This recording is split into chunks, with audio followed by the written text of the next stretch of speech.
go through my daily life and tend to become a little isolated with my life's problems and forget to value and appreciate the good things around me. I had the fortune to meet a real-life superhero.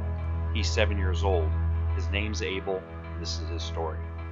A few weeks ago, Abel had some leg pain and a fever the next morning. So we thought it was like growing pains, and he had a molar coming in, so we thought he was teething and that caused the fever, so we didn't think much of it. And then about a week later, the same thing happened. So I made a doctor appointment, and a few days later, it happened again, and the fever did not go away, and it was followed with nosebleeds. So we moved the appointment up to the next day, and so we thought maybe he had a tick bite that we couldn't find. We thought maybe mono. We thought maybe strep. It's had some really weird symptoms this year. So we went to the doctor, and the doctor initially thought from the leg pain he had chipped a bone in his shin. So he did an x-ray thinking that the bone chip maybe caused an infection in his blood. So that came back clear, that there was no chips in the bone.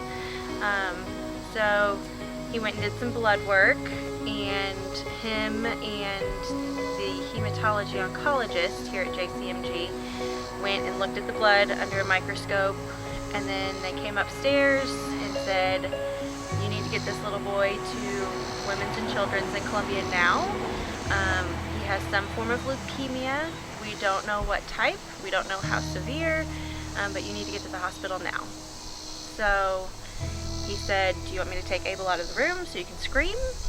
And I can call your husband or a parent, but you need to get there now.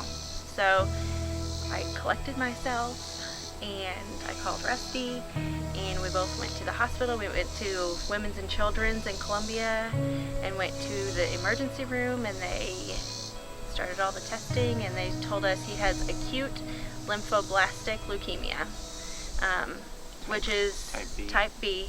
It is the most common, it is the most treatable.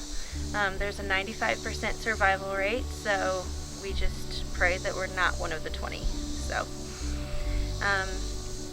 since then, he had a bone marrow biopsy. He's had 6 spinal taps, and every time they do a spinal tap, they inject chemo into his spinal. So the last 3 have come back with no leukemia cells in them, so it's working. He also gets an IV chemo treatment once a week. He's on steroids and an antacid twice a day. He's on an antibiotic twice a day on weekends because it's so strong he can't take it every day. And we go back Thursday for another chemo treatment, and then we go back on the 5th of September to retest everything, do another bone marrow biopsy, do another spinal tap, do another chemo treatment, and then from there we will do testing to see what the next form of treatment is. But he will be in treatment for this for at least 3 years.